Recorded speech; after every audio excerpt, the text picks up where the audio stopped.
ఇప్పుడు హన్సిక విడాకులు తీసుకుంది కదా, ఇప్పుడు ఇండస్ట్రీలో చూసుకున్నట్టయితే కొంతమంది పెళ్ళిళ్ళు చేసుకుంటున్నారు, కొంతమంది విడాకులు తీసుకుంటున్నారు, ఎవరైతే పెద్ద పెద్ద సెలబ్రిటీలు ఉన్నారో. సో దాని గురించి మీరు ఏం చెప్తారు? అది విడాకులు తీసుకోవడం ఇలాగా ఎక్కువగా సెలబ్రిటీ హీరోయిన్లుగా ఉండేవాళ్ళు, ఇండస్ట్రీలో హీరోయిన్లుగా ఉన్నవాళ్ళు ఏంటంటేనమ్మా మనం యాక్చువల్గా పెళ్ళి అనుకుంటాం. అది సేమ్ ఈక్వలెంట్ సెలబ్రిటీతో చేసుకుంటే పర్వాలే, వాళ్ళు కొంతకాలం ఉన్నట్టుంటారు. కానీ ఇటువంటి వాళ్ళు చేసుకునేది అది పెళ్ళి కాదు, అగ్రిమెంట్ అన్నమాట. అది నిజంగా అయితే పెళ్ళి కాదు. 4 సంవత్సరాల పాటు నా దగ్గర ఉంటే నీకింత కావాలి, నాకింత కావాలి అని అడిగే ఇది తప్ప వాళ్ళు నిజంగా పెళ్లి చేసుకున్నది కాదు. అదేంటంటే అటువంటి విషయాలు ఎక్కువ. కానీ ఏంటంటే పబ్లిక్లో చెప్పేటప్పుడు ఆ విధంగా చెప్పడం బాగోదు.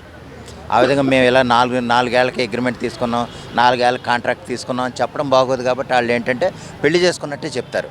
కానీ అఫీషియల్గా కొంతమంది ఇప్పుడు సపోజు శిరీష్ లాంటి వాళ్ళు, లేకపోతే నాగ చైతన్య లాంటి వాళ్ళు, కొంతమంది ఇటు మగవాళ్ళు ఉంటారు కదా, లేకపోతే మన విజయ్ దేవరకొండ లాంటి వాళ్ళు ఏంటంటే వాళ్ళు అఫీషియల్గా చేసుకున్న పెళ్ళిళ్ళు, వాళ్ళని తిరిగి ఏమన్నా అటువంటి తేడాలు చేస్తే ఏకపారేస్తారన్న సంగతి వాళ్ళకి తెలుసు.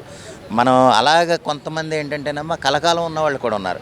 ఇప్పుడు సపోజ్ హన్సిక మొత్వాని ఒక ఆయన పెళ్లి చేసుకున్నారు, 4 సంవత్సరాలు అయింది, విడాకులు తీసుకుంటున్నారని అనుకుంటున్నాం మనం. అయితే ఏంటంటే అది కంటిన్యూ చేసుకుంటే కనుక మరి కొంతకాలం చేసుకున్న వాళ్ళు ఉన్నారు.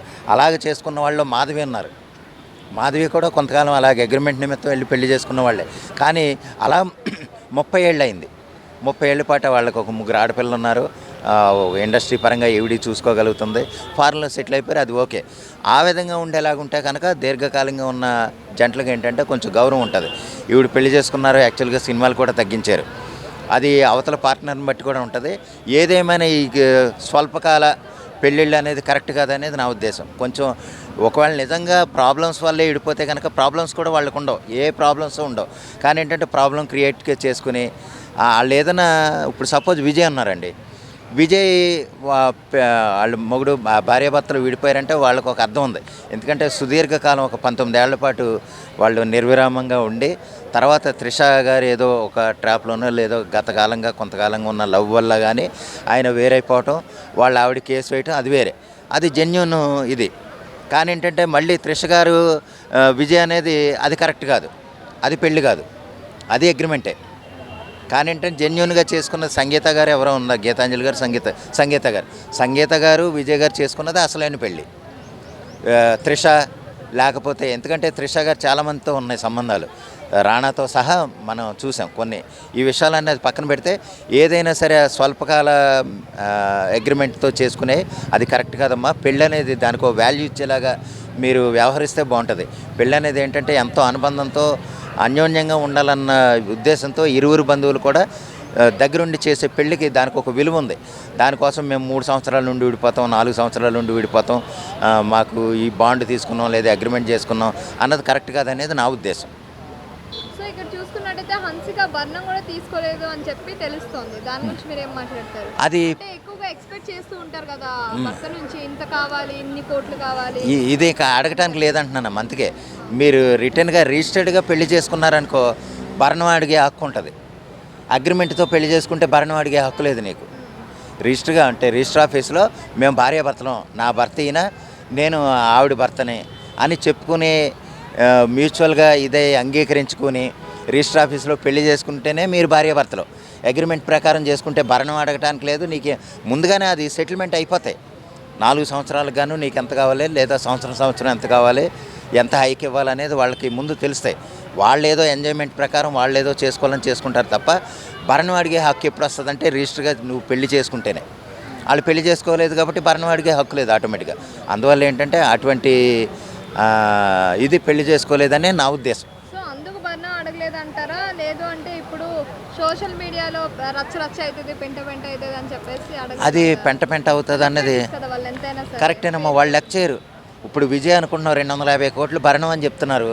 నామోషే ఉంది, విజయ్ ఇచ్చేసాడు, ఆడి ఎక్కడి నుంచి తెచ్చారో ఎలా తెచ్చారో ఆల్రెడీ ఉన్నాయి, ఎలా తెచ్చారో అనవసరం. అది ఆ దెబ్బతో వదిలేస్తారమ్మా. ఇప్పుడు భరణం తీసుకున్న సపోజు హన్సిక గారే ఉన్నారు, హన్సిక మొత్వాని, ఆవిడ నిజంగా రిజిస్టర్డ్గా పెళ్లి చేసుకునే పెళ్లి చేసుకుని నాకు 100 కోట్లు భరణం కావాలని అడిగింది అనుకోండి, ఆయన ఇచ్చేస్తాడు. భరణం తీసుకుంది, ఆ దెబ్బతో వార్త అయిపోద్ది, అందరూ క్లోజు. ప్రత్యేకంగా భరణం తీసేసుకుని 100 కోట్లు ఇచ్చేసిందంట అని ఎవరికో అంతమాను దాని గురించే మాట్లాడుకునే అవసరం అయితే ఎవరికీ ఉండదు. అంతే కదా. భరణం తీసుకునే విషయం ఏంటంటే రిజిస్టర్డ్గా పెళ్లి చేసుకున్న వాళ్ళకి మాత్రమే. ఓకే, తర్వాత ఏమన్నా ఇంటర్నల్గా అదేం బయటికి లేకుండా ఏమన్నా చెప్పుకున్నారో లేకపోతే కొంత అమౌంట్ నిమిత్తం సెటిల్ చేసుకున్నారో ఏమో తెలియదు. అది తప్ప ఏదేమైనా మళ్ళీ ఆవిడ ఈ మధ్య సినిమాలు తగ్గటం, కొన్ని షోస్ కూడా ఆవిడ గెస్ట్గా వచ్చేయటం చూసాం మనం. మళ్ళీ ఏమన్నా సినిమాలు యాక్టివేట్ అవ్వాలి, యాక్టివ్గా ఉండాలన్న ఉద్దేశంతో ఆవిడ ఏమన్నా ఇదైందేమో మనకు తెలియదు. ఏదేమైనా సరే ఈ విధంగా స్వల్పకాలం అంటే చాలా తక్కువ కాలంలో మేమేదో పెళ్లి చేసుకున్నామని పెళ్లి చేసుకుంటున్నప్పుడు ఆర్భాటంగా చేసేసుకుని ఇప్పుడే 3-4 సంవత్సరాలకి విడిపోయి నా దారిన అదే నీ దారి నీదే అంటే ఎలాగుంటుందంటేనమ్మా, ఇంకా వయసులో ఉన్న వాళ్ళకి కొన్ని ఇబ్బందులు వస్తాయి, కొన్ని రకరకాల టార్చర్లు ఉంటాయి. అటువంటి వాళ్ళకి అది కరెక్ట్ కాదనేది నా ఉద్దేశం. అంటే బయట పబ్లిక్లో కంటే ఇప్పుడు ఇండస్ట్రీలోనే ఇలాంటివి ఎక్కువగా జరుగుతూ ఉన్నాయి. అది సెలబ్రిటీస్, హీరోయిన్స్ వల్లనే. అవునమ్మా. ఎందువల్ల అంటారు? ఇది ఎలాగంటే ఇండస్ట్రీ అనేది ఒక గ్లామర్ ఫీల్డ్. గ్లామర్ ఫీల్డ్ ఏంటంటే అట్రాక్టివ్గా ఇదే అవకాశాలు ఎక్కువగా ఉంటాయి. బయట కూడా జరుగుతాయి, కానీ ఏంటంటే మనకు తెలియదు అంతే. మనం ఎంతసేపు ఇండస్ట్రీని ఫోకస్ చేసుకుని ఇండస్ట్రీని ఫోకస్డ్గా చూడడం వల్లే మనకు ఆ విధంగా అనిపిస్తుంది తప్ప బయట వాళ్ళకి 10% ఉందనుకోండి, బయట 80% జరుగుతాయి.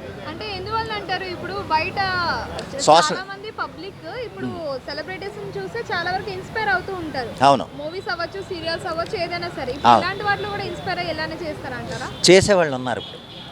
ఇలాంటి అంటే సెలబ్రిటీలని వాళ్ళని నమ్మి లేదా వాళ్ళని అనుకరించి వాళ్ళని ఫాలో అయ్యి జనరల్గా ఫాలో అయ్యే వాళ్ళు కూడా చాలామంది ఉన్నారు. వాళ్ళు తీసుకున్నారు కదా, మనకేమైంది, నేను ఉద్యోగం చేస్తున్నాను, నాకు 15 లక్షల జీతం వస్తుంది, అతనికి ఆడి ఉద్యోగం ఆడు, నా గొడవ నాది, నేను ఎవరినైనా చేసుకోగలనని ఫ్రీడము చాలా వచ్చేసింది. ముఖ్యంగా ఉద్యోగస్తులకి, ఉద్యోగం చేసే ఆ కార్పొరేట్ కంపెనీల్లో ఉద్యోగం చేసే వాళ్ళకైతే మరీ దారుణంగా వచ్చేసింది. అదే ఒక ఇంటి పట్టు నుండే గృహిణి ఉందనుకోండి, తన భర్త ఏమన్నా సరే సాయంత్రాన్ని మళ్ళీ సర్దుపోతాడు, అంతే ప్రేమతో దగ్గరికి తీసుకుంటాడు. ఆ అండర్స్టాండింగ్ వీళ్ళ మధ్యలో ఉండలేదు. గాడిద గుడ్డ ఆడుతూ ఉండేది, నేను ఆడికంటే గొప్పోడితో ఉంటాను, ఆడితో గొప్పోడితో తిరుగుతాడు అన్న విధానం వీళ్ళలో వచ్చేసింది, భావన వచ్చేసింది. ఎలాగంటేనమ్మా, అదే చండాలం ఇప్పుడు కోలైఫ్ చూస్తున్నాం, కోలైఫ్ హాస్టల్ చూస్తున్నాం. వాళ్ళు ఎక్కడి నుంచి వస్తాడు, ఇది ఎక్కడి నుంచి వస్తుంది, వాళ్ళిద్దరూ ఒకే రూమ్లో ఉంటారు. ఎందుకే ఎంత దారుణమైన పరిస్థితిలో మన వ్యవస్థ ఉందో ప్రత్యేకంగా చెప్పనక్కలే. దానికి రానున్న రోజుల్లో ఏంటంటే మొన్నటి వరకు అంటే ఇప్పుడు కూడా చూస్తున్నారు అనుకో, చూడట్లేదు అంటలేదు, కులాలు మా కులస్తుడికి ఇచ్చేసుకోవాలి, వీళ్ళు మనవాళ్ళేనా అని చూసుకునేవారు. ఇప్పుడు ఆల్మోస్ట్ 50% పోనీ. అలాగా ఏ కులమైనా పర్లేదు, ఒక కాపు రెడ్డిని చేసుకుంటున్నాడు, రెడ్డి కమ్మని చేసుకుంటున్నాడు, కమ్మ ఎవరెవరినో చేసుకుంటున్నది, రకరకాలుగా జరుగుతున్నాయి. ఏది ఏమైనా సరే వాళ్ళు కులాలు కూడా కొంచెం తగ్గుతున్నారు. రానున్న రోజులు ఏంటంటే మతాలు లేదు, వాళ్ళకి అమ్మాయి అబ్బాయి నచ్చితే చేసుకోవటం అంతే. ఆ విధంగా అయిన వ్యవస్థ వచ్చేస్తుంది. ఈ విధంగా డెవలప్ చెందడం నేను కాదంటలే, కానీ ఏంటంటే దానికి ఒక మంచి దీర్ఘకాల ఉపయోగం ఉంది. మీకంటూ పిల్లలు ఉన్నారు, వాళ్ళు ఇబ్బంది పడతారేమో మీరు వేరైపోతే. వాళ్ళ కొంతమంది ఆలోచన ఏంటంటే ఆడికో ఫిక్స్డ్ డిపాజిట్ వేసాం, ఈడికో ఫిక్స్డ్, ఆడికో 10 లక్షలు ఈడికో 10 లక్షలు వేసాం, వాళ్ళు బతుకుతారు అనుకుంటారు. కానీ తల్లిదండ్రులు పక్కనే ఉండి వాళ్ళని ప్రేమతో దగ్గరికి తీసుకున్న పరిస్థితులు వేరు. ఎంత గొప్పగా ఉంటుందో, ఎంత అందంగా ఉంటుందో అనేది మనం వాళ్ళు గ్రహించి కొంచెం అటువంటి ఆలోచనలకు కొంచెం దూరంగా ఉంటే మంచిదనేది నా ఉద్దేశం అమ్మా.